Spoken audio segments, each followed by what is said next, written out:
Hi, my name is Dr. Elizabeth Kim. I am the Trauma Medical Director at Medical City McKinney, and I just want to thank you guys for coming here today. I have been the TMD since 2017, and I've had the privilege to see our trauma program grow from a small community hospital to the comprehensive Level 2 trauma center that we are today.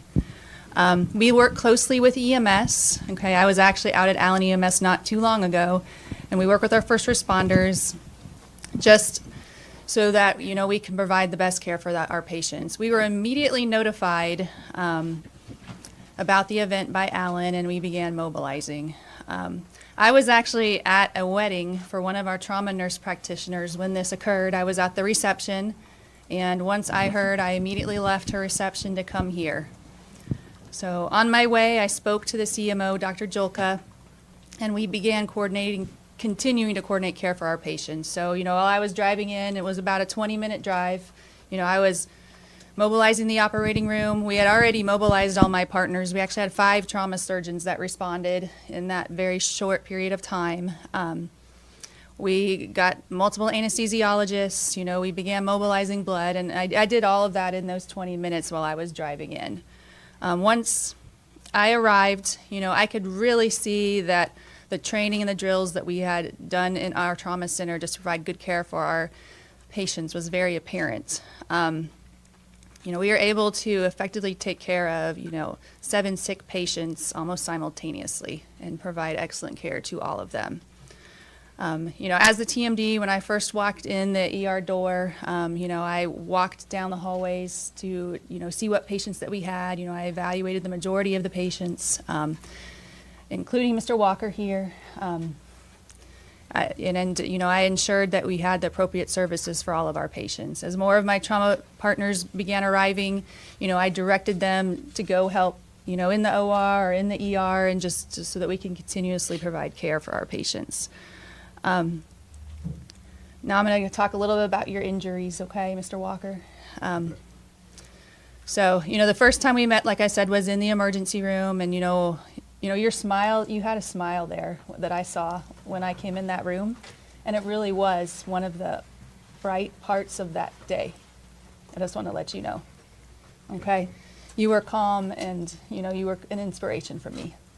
Thank you. So when I walked, and I remember that when I was there that day. So, he had multiple bullet fragments, around his head, his neck, his chest, his arm, and at that point, it wasn't something that immediately needed the operating room. He was, he was someone that was a candidate to go straight to CT, so we could see how deep those bullet wounds went. And when we were, looking at those, there were several bullet fragments that we were extremely worried about. Okay, one of them went to basically it's the pericardium. It's the closest layer of the heart, and it's right next to the heart.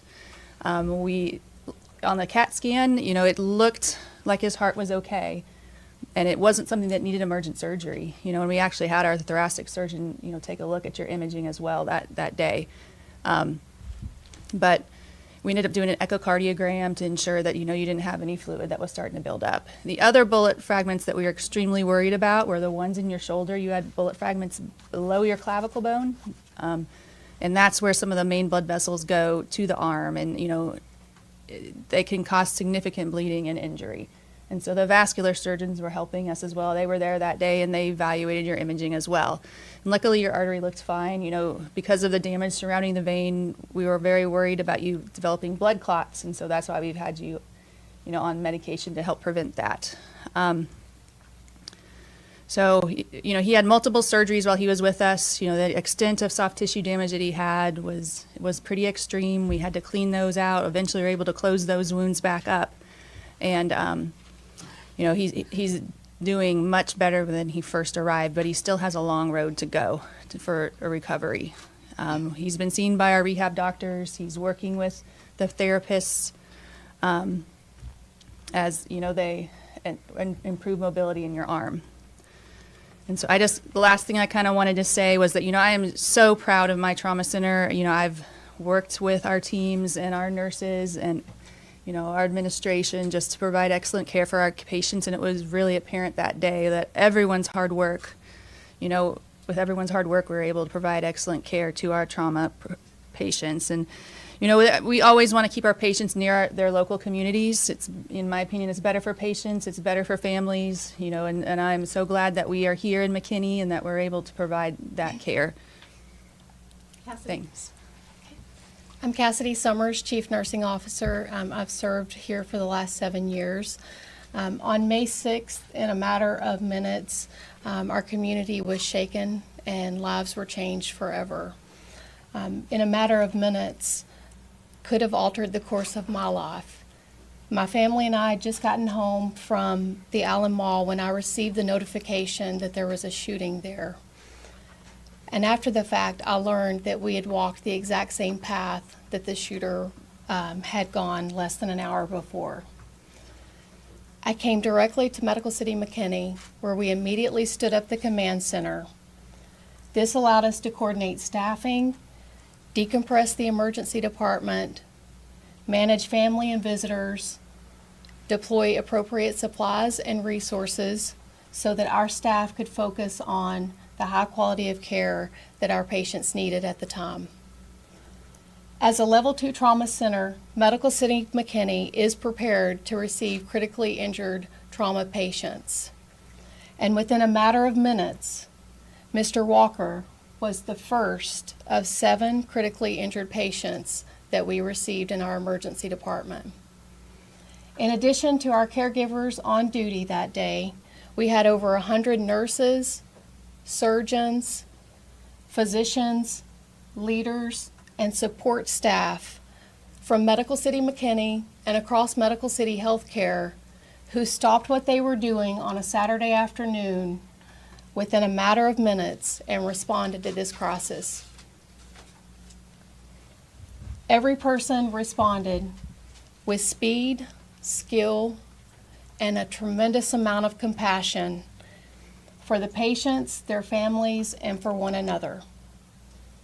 I am incredibly proud of this team that demonstrated under stress and emotional situation. And more importantly, I am honored to be sitting here with Mr. Walker today under much, much happier circumstances. It's in minutes like these when we are able to see our patients recover and heal that gives us a sense of unity, hope, and strength to show up and provide care for our community. Thank you. Mr. Walker? Whoa. Thanks everyone for showing up. Glad to be here. I am. I'll hold it. Just bring it close to you. Don't try to hold it. Okay. Okay. All right. Yeah. Well, thank you. Thank you for having me. Enormous thanks and praise to the Most High God that protected me through this process. And when I say process, it's a process that's going to continue to be ongoing. As soon as I entered this hospital, medical professionals expressed the highest level of love for me. I had the mindset that, you know what, when I come here, the energy I'm going to give out, I expect back.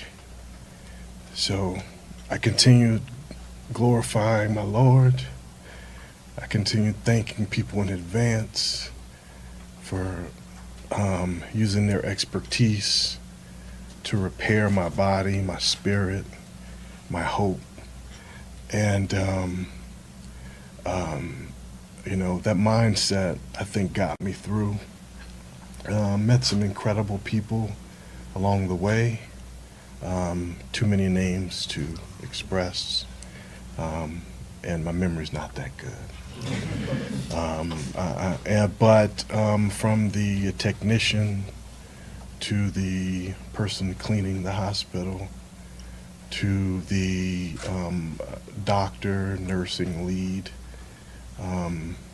they all came in confident and gave me hope through this process.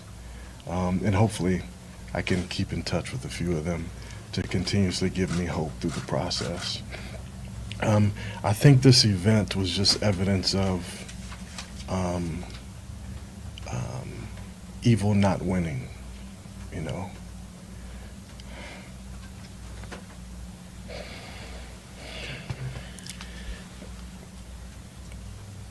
The power of God just showed brightly and gave me an opportunity to fight through this process, and evil is not going to win. I think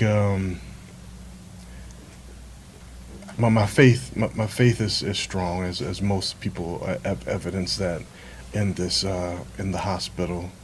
I have nothing to say about the shooting or the shooter or anything like that. It's all love. I believe you give love, you get love. And that's why I'm here today. You give love, you get love. I'm grateful to be able to continue my healing process with hopefully Medical City or other doctors or other branches of medical help. I'm just grateful to be here, grateful to see my daughter again, great to see my supportive team, my fraternity brothers, Alpha Phi Alpha Fraternity Incorporated, locally, nationally, administration of the hospital, family, friends. It's just incredible what we could do if we unify and come together for a great cause, put our minds together. Prayer, man, the prayer is just incredible. I mean, people are praying all over the country, UK, Arizona. I'm getting all kinds of feedback of people praying for me. I just want to say I'm grateful, I'm thankful, and I love everyone. Thank you. Also, I know you guys are going to have questions, and I'll just ask you to just sort of limit your questions just a little bit. This has been very difficult for Irving to try to have to relive this, but I know I can echo on behalf of Irving's family, friends, fraternity brothers. One of the most difficult things for us is getting him away from Medical City. Because I think the way they have treated him here, I think it's been fantastic.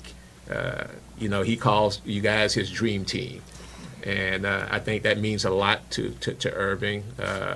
You guys are going to hear his story. You're going to see pictures of the car, and the car, it just doesn't do any justice to what you've heard. When you see the shots to the windshield, you're going to wonder how he's even sitting here today. But again, Irving wants to try to answer as many questions, but we're just going to ask that you be very limited in your questions and just kind of respect that he's trying to get his health back together and trying not to have too much coming at him at one time. Okay. If it's okay, because we have a full room, I'll just sort of call. Steve, you want to start? Mr. Walker, I do, because Dr. Kim and Ms. Summers gave a scenario of where they were when this happened. Your comfort level in explaining to us just the scenario for you, were you just driving up? My understanding, you didn't even get a chance to park, where you're able to share for you the chronology of what happened to you. Yes, I can. Yes, I can do that. I was dropping my girlfriend off to a store. The line was extremely long. I was at the Tanger Outlet Mall, and I was lying around the building. I said, "Hey, go ahead and enter the building, and I'll park." It was weekend before Mother's Day. I anticipated it was going to be very difficult to park. So I said to go ahead and get a head start, and I'll be in there shortly. I had to, I could not park close in proximity to the store, so I proceeded around, and that's where a tragedy started.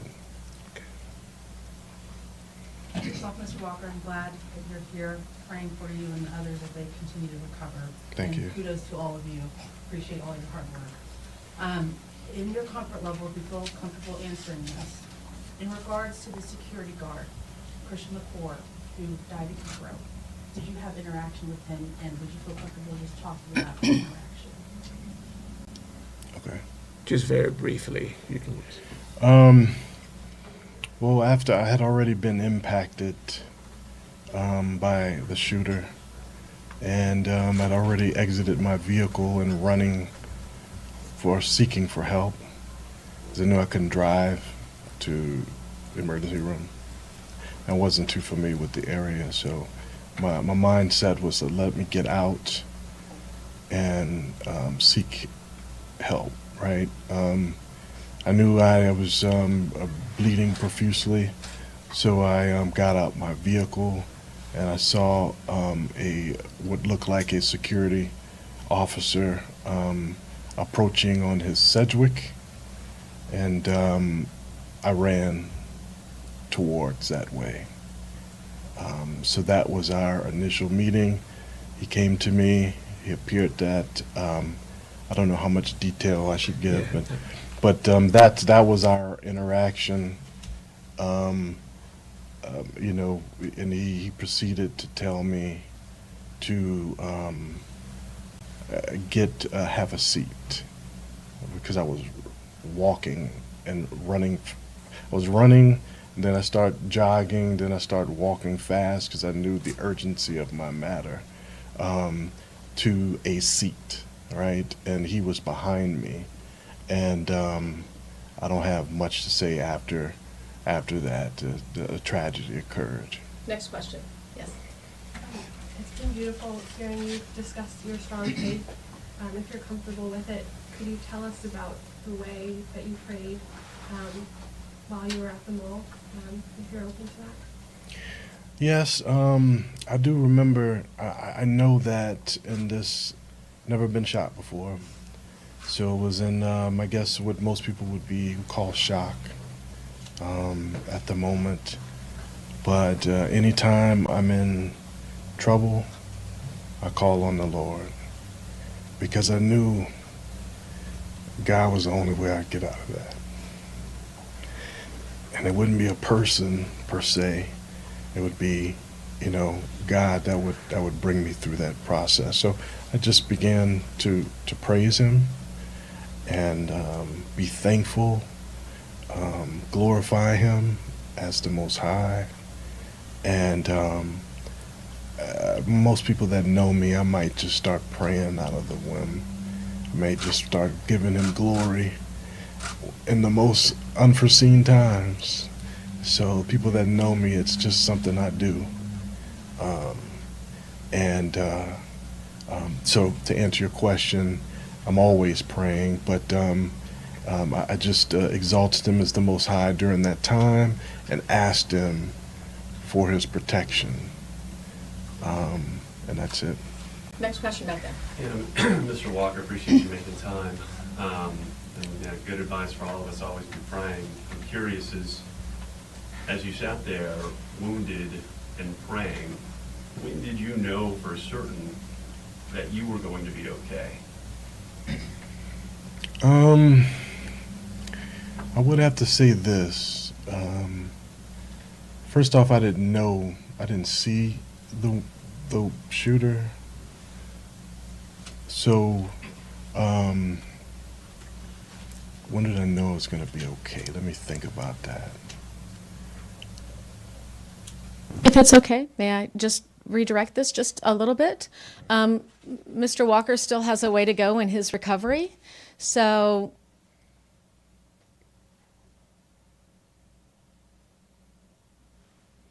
maybe you talk about where you go from here?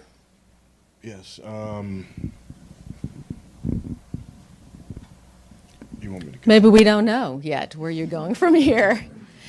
Okay, how about this? Doctor, I know that we talked a little bit about the impact of the car that he was in. Can you talk about the impact of that? Is that okay? Can I be more specific on the question regarding Dr. Kim? Because you used the term bullet fragments. Was he shot, or is his injury sustained from glass flying? Give me some indication of the severity of his injuries. I think probably all of the above. I mean, he had multiple wounds, too many to even count. You know, on his head, on his, shoulder, neck, chest, all of those places. And some of those bullet tracks were so extensive, we actually had to open them up and clean everything out underneath. And so from here, you're asking where is he going from here? We're going to rehab hopefully the next day or so.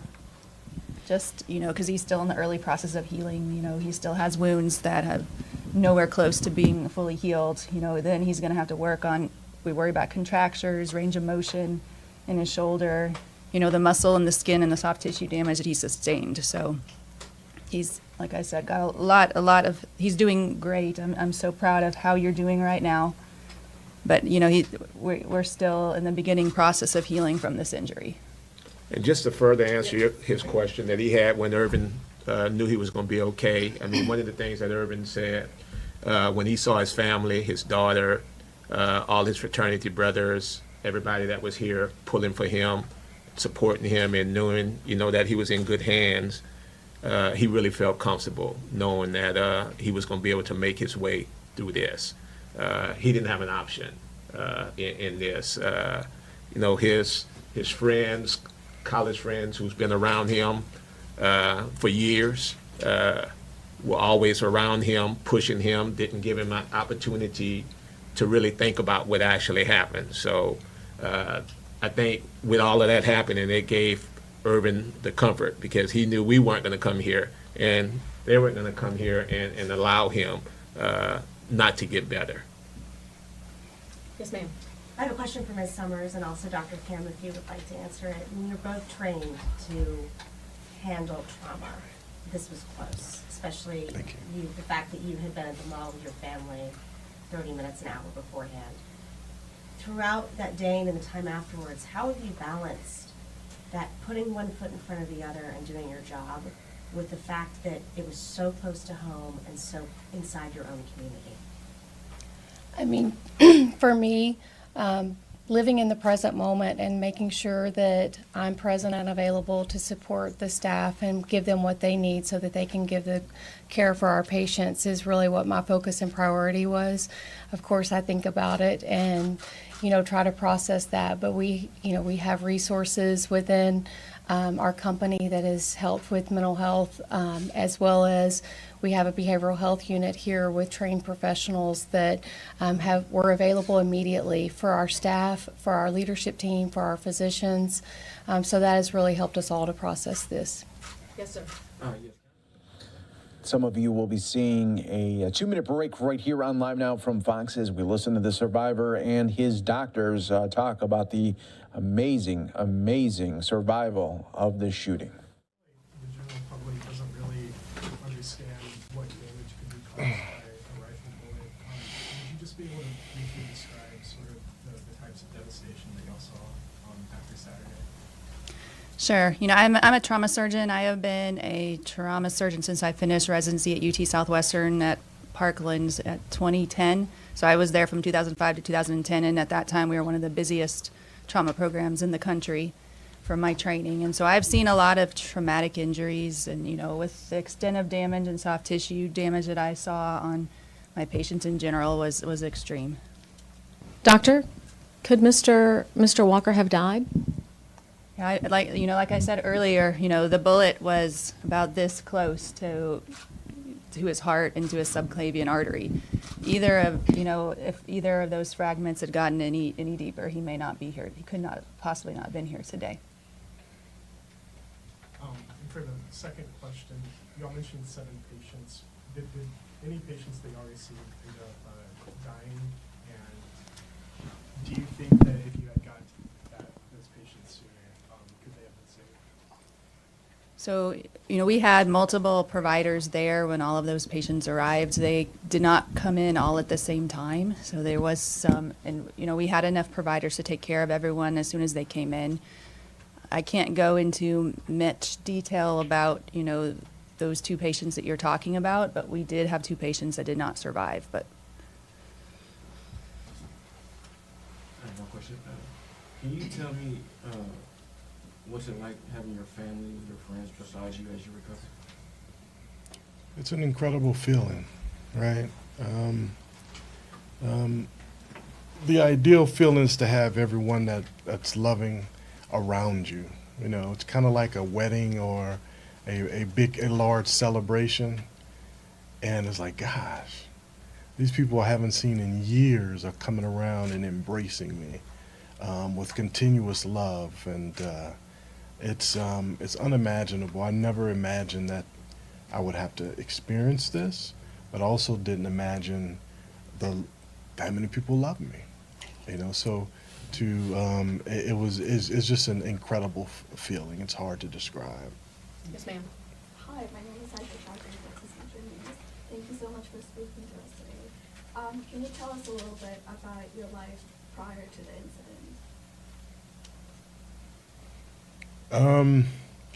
I work in the insurance field, so I work full time, and I was in the midst of servicing those that had catastrophes in the insurance field, and that is my work of life, is helping those that have had catastrophic moments in their life and hoping bringing their claims to resolve. Right. Mr. Walker, how have you processed in your recovery? You showcase your gratitude and your thankfulness for your recovery, but as they've already mentioned, they have 7 other people. There are so many other people who have been victimized by this. How have you been dealing with knowing that there were people who were harmed in this manner? I expressed that to my team, my family and friends. My deepest condolences. I've also had part of my team reach out to some of their families to share those condolences, and it's a horrible situation. It hurts to see people have to suffer and see their family or their kids pass away. So it's a tragic time, yes. And Steve, and I hadn't shared this with Irving because I know Irving's been so concerned about, all the victims. A couple of days ago, I went to the tailor that I used to get some clothes altered. And it was at that time that I saw a sign on the door that says that he was out for the next month. I've been going to this guy for over 20 years, and I knew his pride and joy was his children. And I came to learn that Mr. Wong, it was his son and wife and 2 kids that were killed. So just to see how this has really impacted the entire community is just tremendous. Yes, ma'am. Mr. Walker, this is more about being an Alpha Phi Alpha, because I know that's very important to you, and I know that's important to the folks back there. What does it mean to have that support behind you? I know you kind of touched on it, but I want to give the opportunity for the Alpha Phi Alphas to represent in this moment.